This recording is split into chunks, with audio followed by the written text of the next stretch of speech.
안녕하십니까. 평화와 먹고 사는 문제 연구소 소장 이충렬입니다. 이번에는 일본과 한국, 한국과 일본을 주제로 또 그와 관련된 책을 소개해드리는 시간으로 삼겠습니다. 일본은 우리를 어떻게 생각할까요? 일본이 내부적으로 통일되었을 때 그들은 조선을 어떻게 보았느냐 하면 대륙을 정벌하기 위한 중간 징검다리 이렇게 생각을 했었죠. 그래서 7년 전쟁, 임진왜란을 일으켰습니다.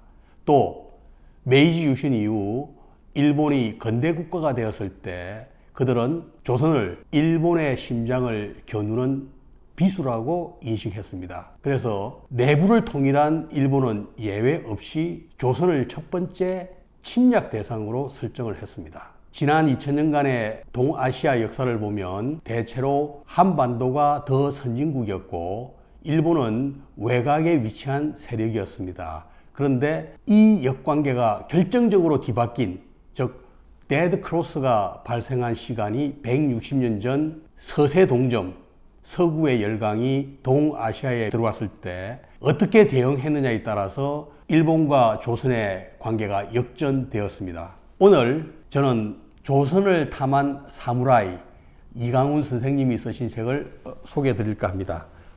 바로 이 책입니다. 1850년 일본이 개항했을 때부터 약 1900년까지 일본 제국이 자리를 잡기까지를 다룬 책입니다. 이 책의 핵심 내용은 일본의 한 작은 마을에서 한 명의 20대 이 선구자가 90명의 10대와 20대 청년들을 모아서 결국은 300년 동안 지속된 도쿠가와 막부를 해체시켰고 메이지 천황을 중심으로 일본 제국을 건설했으며 조선을 맨 먼저 간식거리로 해치우고 청나라를 격파하고 러시아를 이기고 중국의 절반과 아시아 거의 전부를 집어삼켰으며 마침내 세계 최강의 미국과 전면전을 벌이는 태평양 전쟁을 일으키기에 이르렀습니다. 바로 이 세력에 관한 이야기입니다. 이 책은.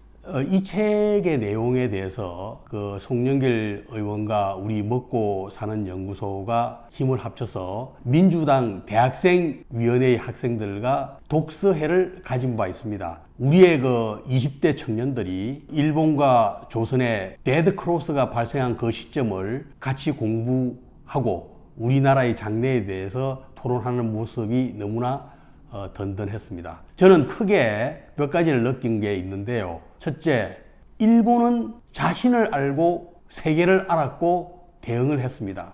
그러나 조선은 자기도 모르고 세계도 몰랐고 제대로 대응하지도 못했습니다. 두 번째는 지도자를 포함한 지도 그룹의 리더십이 너무나 중요하다는 것입니다.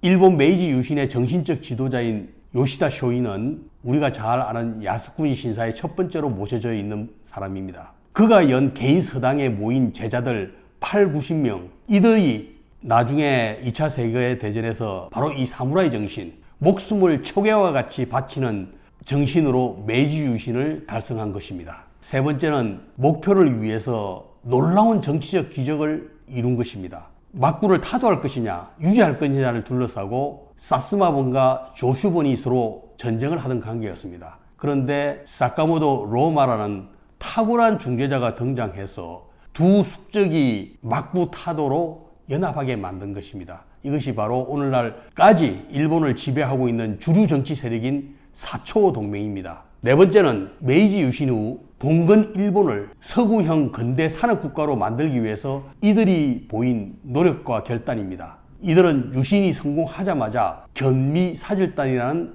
유람단을 만들어서 서구를 배우러 갑니다. 근데 놀랍게도 1년 국가 예산의 3분의 1을 들이고 또 지도청의 절반이 한 배를 타고 1년 반 동안 미국과 유럽을 돌면서 꼼꼼하게 배우고 기록합니다. 그것을 바탕으로 불과 20년 만에 일본 내부를 근대국가로 재정비하고 이후 조선과 청나라, 러시아 정벌에 나서게 되는 것입니다. 160년이 흘렀습니다. 21세기 초입의 오늘날 한국과 일본은 많이 달라졌습니다.